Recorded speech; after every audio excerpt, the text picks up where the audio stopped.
Western Spring Television. Ours it is.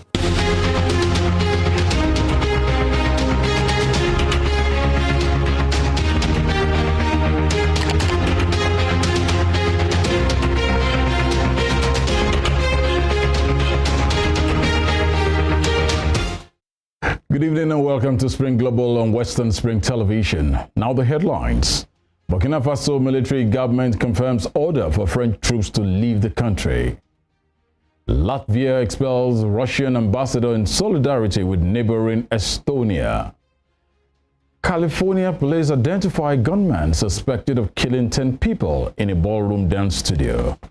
My name is Tunde Ido. No fewer than 1,500 newly recruited teachers in Osun State who were recently displaced by the executive order enacted by Governor Ademola Adeleke have appealed to the governor to allow them to continue to work in their various places of assignment. At a news briefing today, coordinator of the displaced teachers, Wasiu Oyemi, pleaded with the governor to reconsider the put-on-hold order and allow them to continue to work. Mr. Oyemi stated that the teachers who were recruited at the twilight of the past government went through due process and procedure of recruitment. He stated that upon the assumption of duty, subjects that lack teachers virtually in all schools and learning stages across the state, especially the educationally disadvantaged areas, have been reintroduced, and where there are shortages, such subjects were reinforced. Mr. Oyemi revealed that the effect of nullifying their employment as class teachers was already being felt, as no fewer than 4 deaths have been recorded amongst them as a result of depression. It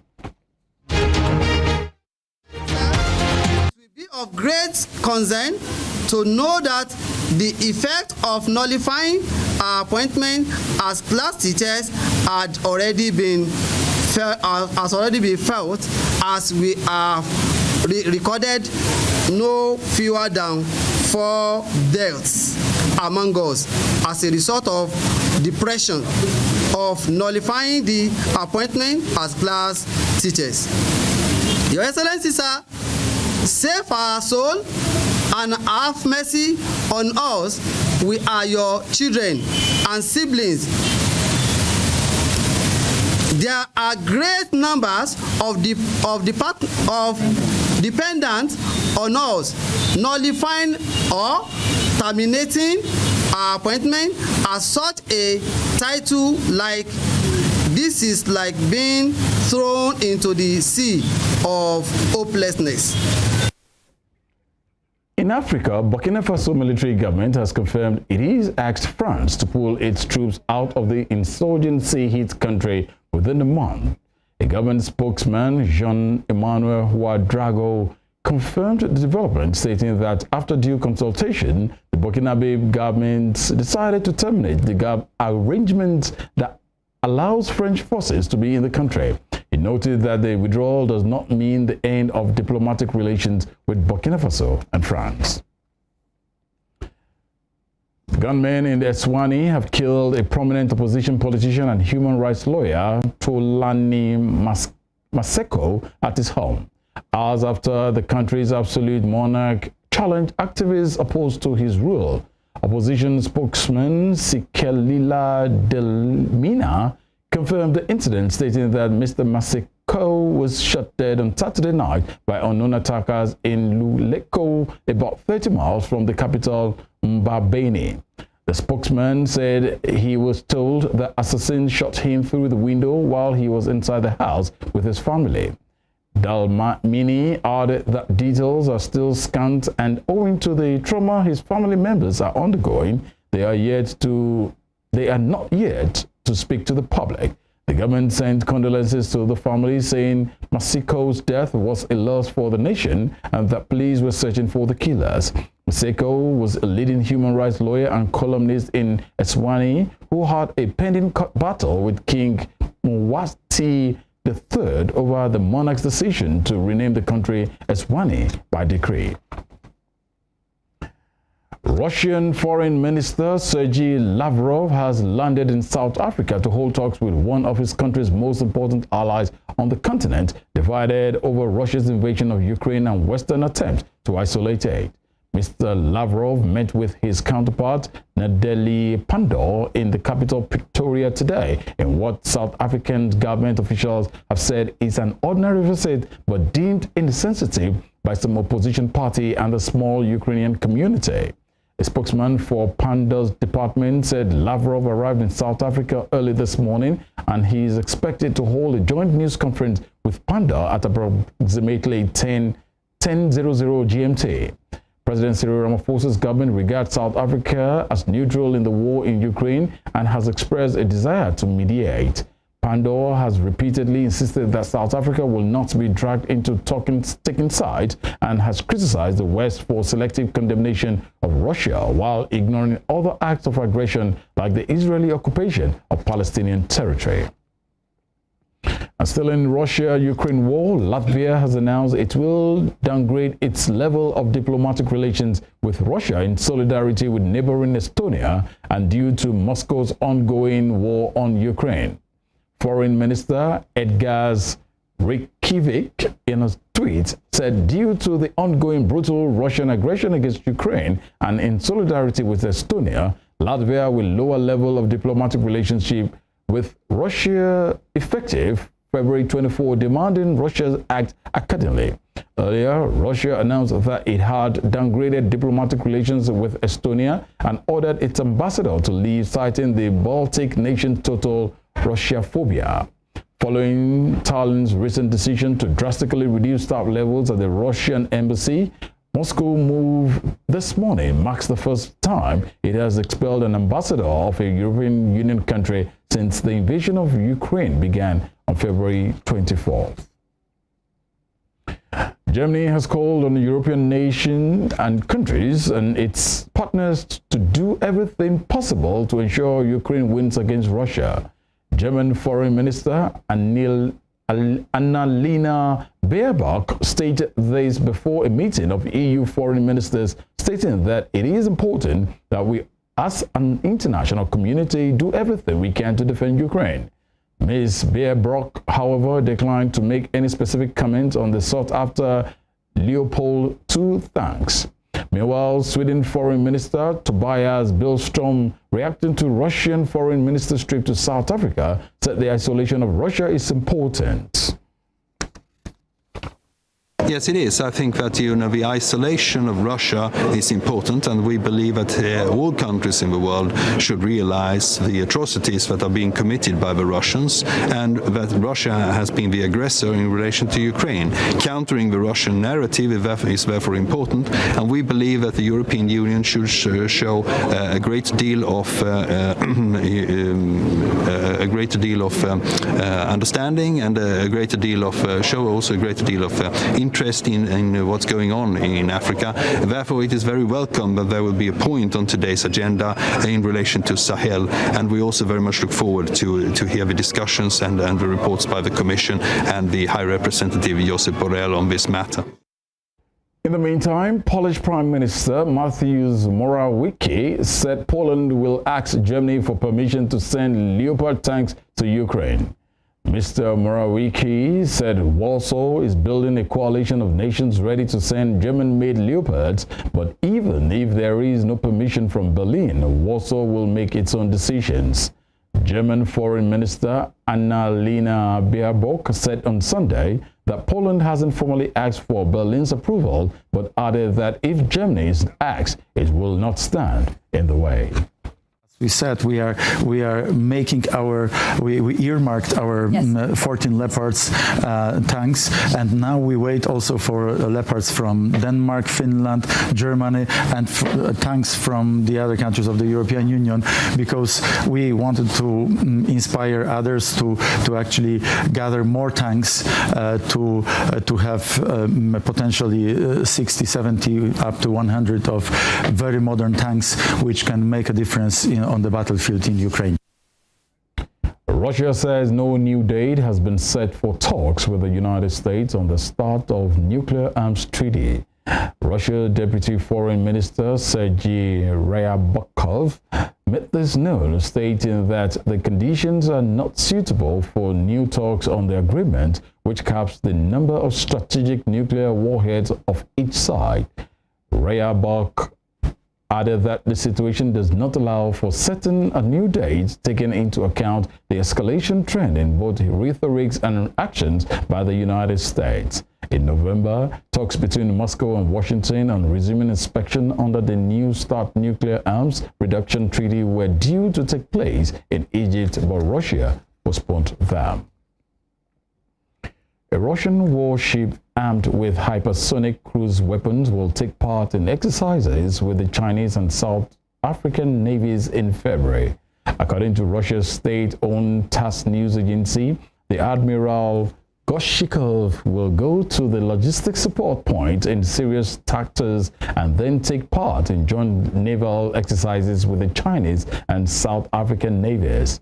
The report today is the first official mention of the participation by the Russian frigate admiral of the fleet of the Soviet Union, Gorshikov. The frigate is armed with Zircon missiles, which fly at 9 times the speed of sound and have range of more than 1,000 kilometers. The missile formed the centerpiece of Russia's hypersonic arsenal, along with the Avangard glide vehicle that entered combat duty in 2019. The South African National Defence Force has said the drills will run from February 17 to 26 near the port cities of Durban and Richards Bay on South Africa's east coast. You're watching Spring Global on Western Spring Television. We'll be right back after this break.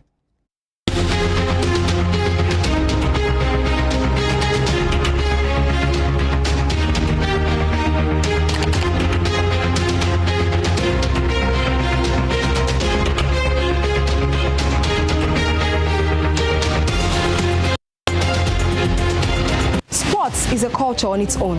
It has its own language, its own people with their own way of life.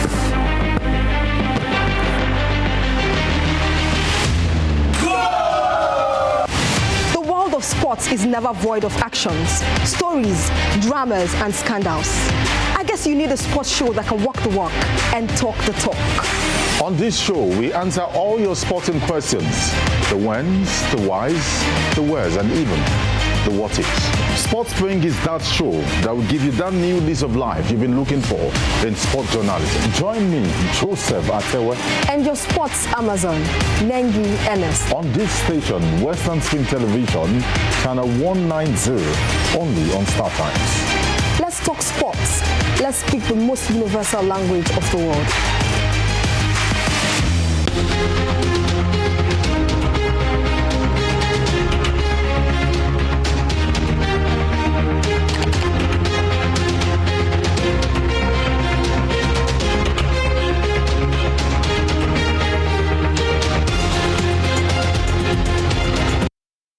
Thank you for being with us. In the United States, California police have identified the gunman suspected of killing 10 people in a ballroom dance studio near Los Angeles. The 72-year-old man named Hu Can Tran was found dead in a white van. LA County Sheriff Robert Luna said he had a self-inflicted gunshot wound and was declared dead at the scene. The sheriff said at the news conference yesterday in Monterey Park that another 10 people were wounded in the shooting and 7 are still in hospital, some in a critical condition. He added that the 10 people who died were still being identified, but they seemed to be in their 50s and 60s. Celebrations for Lunar New Year had been underway in Monterey Park, known for its large Asian population, when the incident occurred. Police do not yet know the motive.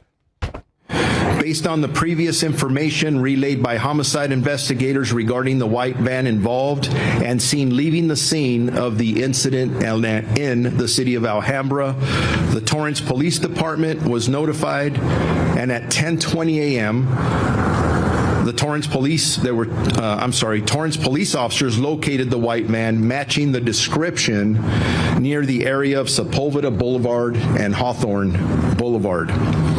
As Torrance officers pulled behind the vehicle, the white van entered a shopping center parking lot. When officers exited their patrol vehicle to contact the occupant, they heard one gunshot. coming from within the van. Officers retreated and requested several tactical teams to respond. 2 armored vehicles responded and were able to restrict the van's movement. At 12:52 p.m., our sheriff's SWAT team approached and cleared the van and determined the suspect sustained a self-inflicted gunshot wound and was pronounced dead at the scene. In the United Kingdom, British Prime Minister Rishi Sunak has asked his independent ethics advisor to look into the tax affairs of Conservative Party Chairman Nadhim Zawawi. On a visit to a hospital in Northern Hemisphere, Mr. Sunak told newsmen that integrity and accountability is really important to him, and clearly, in this case, there are questions that need answering. He added that Mr. Zawawi will remain Tory party chairman during the investigation and has agreed to fully cooperate. In a statement, Mr. Zawawi said he welcomed the investigation and looked forward to explaining the fact of the issue to the Prime Minister's independent advisor on Minister's interests, Sir Laurie Magnus.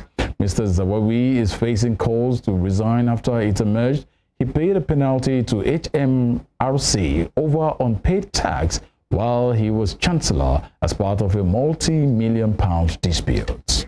So integrity and accountability is really important to me as Prime Minister, and clearly in this case there are questions to answer, and I want to do that professionally, and that's why I've asked the independent advisor to conduct a full investigation, to establish the facts, get to the bottom of things, and provide me with advice on Nadhim Zahawi's compliance with the Ministerial Code. I'm pleased that Nadhim Zahawi has agreed with that approach and will comply fully with the investigation. And will remain in post while that happens? As is long-standing practice, that is the case, and he will continue to do his job. But it's important that we answer these questions, we get to the bottom of these things, because integrity and accountability is really important to me. But I also think dealing with these things professionally is the right approach, and that's what we're doing. We're asking the independent advisor to conduct an investigation and provide advice to me.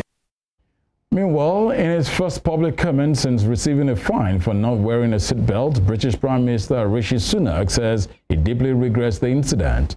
Lancashire Constabulary announced on Friday that it was fining Mr. Sunak after he was spotted not wearing his seatbelt in an Instagram video filmed to promote levelling up funding during a visit to the Northwest a day earlier.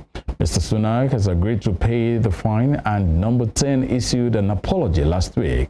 Asked today during a visit to Berrywood Hospital in Northampton whether he will personally apologize for not wearing a seatbelt, Mr. Sunak said it was a mistake. It is the second fixed penalty notice Mr. Sunak has received in less than a year. He paid one as Chancellor alongside former Prime Minister Boris Johnson as part of the police investigation into Downing Street parties held during the pandemic. Will you apologise to the public for not wearing a seatbelt last Thursday? Yes, I regret not wearing a seatbelt. It was a mistake, and that's why I apologised straight away. How can the public be reassured that you as Prime Minister respect the laws of the land which everyone has to follow?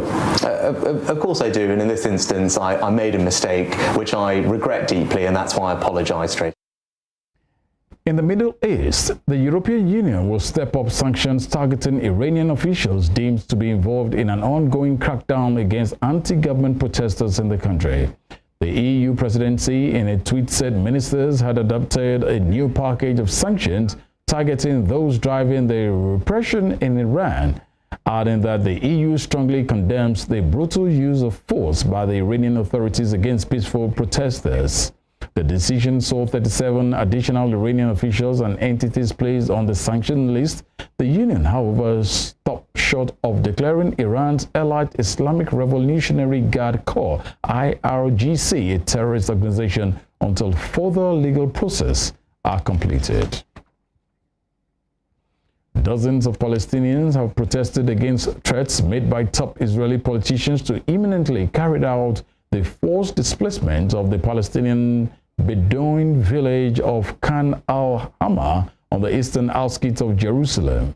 The protest took place today after far-right politician and Minister of National Security Itamar Ben-Gvir said he will push ahead with the village's forced removal and plans emerged of a visit to the site by far-right ministers. A number of politicians from the Israeli parliament's biggest party, Likud, were said to have gathered near the village before later leaving. Mr. Ben-Gvir had on Saturday said the government will not hold Jews to one legal standard and Arabs to another after an illegal Jewish settlement outpost in the northern occupied West Bank was cleared by Israeli forces. However, Palestinians have decried what they argue is the false equivalence between Khan al-Ahmar and Israeli settlements, which are illegal under international law. Japan's Prime Minister Fumio Kishida says the Asia nation must take urgent steps to address the country's declining birth rate. Mr. Kishida, in a policy speech on Monday at the opening of this year's parliamentary session, said Japan is on the cusp of whether it can maintain its societal functions. He stated that it is now or never when it comes to policies regarding births and child rearing, adding that it is an issue that simply cannot wait any longer. Japan saw a record low number of births in 2021, the latest data available prompting the biggest ever natural decline in the population.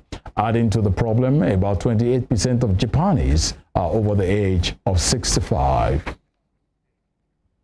New Zealand's former Minister for COVID-19, Chris Hipkins, has been confirmed as the country's next Prime Minister. Mr. Hipkins got the unanimous support of legislators from the ruling Labour Party yesterday after he was the only candidate to replace the charismatic Jacinda Ardern, who shocked the nation last week when she announced her resignation. 44-year-old Hipkins will be officially sworn in to his new role on Wednesday. He will have less than 9 months before contesting a top general election, with opinion polls indicating his party is trailing its conservative opposition. Mr. Hipkins, at a news conference announcing his appointment, said this was the biggest privilege and biggest responsibility of his life. Earlier today, the Labour Party caucus, the Labour team of MPs, unanimously endorsed me as their new leader and as the next Prime Minister of New Zealand. I've been humbled by the support shown by my colleagues, but also really excited by the focus and commitment that I have seen from them to make this a speedy and seamless transition in the best interests of all New Zealanders. This is the biggest privilege and the biggest responsibility of my life. I am energised and excited by the challenge that lies ahead. New Zealand is the greatest little country in the world, and I have dedicated my working life to the service of our people and to making it even better. And talking business, Thailand says tourist numbers jumped last year as coronavirus restrictions were eased, but remained way below pre-pandemic levels. The Southeast Asia holiday destination saw 11.81 million tourists in 2022, up from just 400,000 the previous year. The Tourism Authority of Thailand also forecasts that figure will more than double to 25 million this year. However, those figures are still much lower than the record 39.8 million tourists Thailand saw in 2019. Tourism revenue accounted for more than 10% of the country's gross domestic product in 2019. Thailand now has a target to increase tourist numbers to 80 million a year by 2027. And in the exciting world of sport, Everton have sacked manager Frank Lampard after Saturday's 2-0 defeat by West Ham left them 19th in the Premier League and without a win in 10 matches in all competitions. Lampard's dismissal follows Everton owner Farhad Moshiri attending his first match since October 2021 as the Toffees succumbed to defeat at the London Stadium, their third consecutive defeat in the league. The former Chelsea Bulls arrived at Goodison Park in January 2022, and although he helped the club avoid the drop last season, it leaves Everton with 15 points from 20 games and 3 wins this term, the worst victory record in the division. Everton are 19th in the table, with only Southampton below them on goal difference. Everton fans protested against the club's hierarchy as Jarrod Bowen's double condemned their team to defeat, but the board have instead responded by dismissing Lampard. And to tennis, Novak Djokovic made light work of Alex de Minaur as he continued his pursuit of a record-extending 10th men's title at the Australian Open. Serbia's Djokovic still had his left thigh strapped, but he looked in no trouble as he won 6-2, 6-1, 6-2. The fourth seed will play Russian Andrei Rublev in the quarterfinals. Rublev seeded fifth, set 2 mark points and fought back from 5-0 down in a final set tie break to beat Danish teenager Holger Rune. Anywhere, let alone here in Melbourne, where he has been the finest of all time. And I know that your son, Stefan, he likes to play a little tennis too. I want a little update. How is his tennis game? Is he still enjoying it? He's playing, you know, he's enjoying himself. The important thing is that he's just loving what he's doing, you know, whether it's tennis, whatever sport, you know. Of course, as a father, I want him to be active, to be healthy. He loves tennis. He wants to watch every single match. Whenever I'm at home, there's no tennis break for me because I play with him every day, and it is the most beautiful thing that I could ever experience in my life, you know, being a father of wonderful 2 little angels. And who knows, maybe one day Stefan and I come back here playing doubles with you guys. You know, I still have plenty of time ahead of me, so. In the meantime, Nick Kyrgios has had surgery after pulling out of the Australian Open with a knee injury. The Wimbledon runner-up, who was amongst the favourites to win the title at Melbourne Park, withdrew a day before his opening singles match. In a post on Instagram alongside a photograph of himself in a hospital bed, the 27-year-old said he will be doing all he can to get back to his best. Kyrgios, who withdrew because of a cyst growing in his meniscus, expects to be fully recovered to play at Indian Wells in March. Before we end Spring Global, here is a recap of our top stories. Burkina Faso has confirmed it is asked France to pull its troops out of the insurgency-hit country within a month. Latvia has announced it will downgrade its level of diplomatic relations with Russia in solidarity with neighboring Estonia and due to Moscow's ongoing war on Ukraine. California police have identified the gunman suspected of killing 10 people in a ballroom dance studio near Los Angeles. You can follow us on our social media handles on Facebook, Instagram, and Twitter at Western Spring Television. You can also watch us live on our YouTube channel at Western Spring Television. On behalf of the entire transmission team, thank you for viewing. I am Tunde Idowu.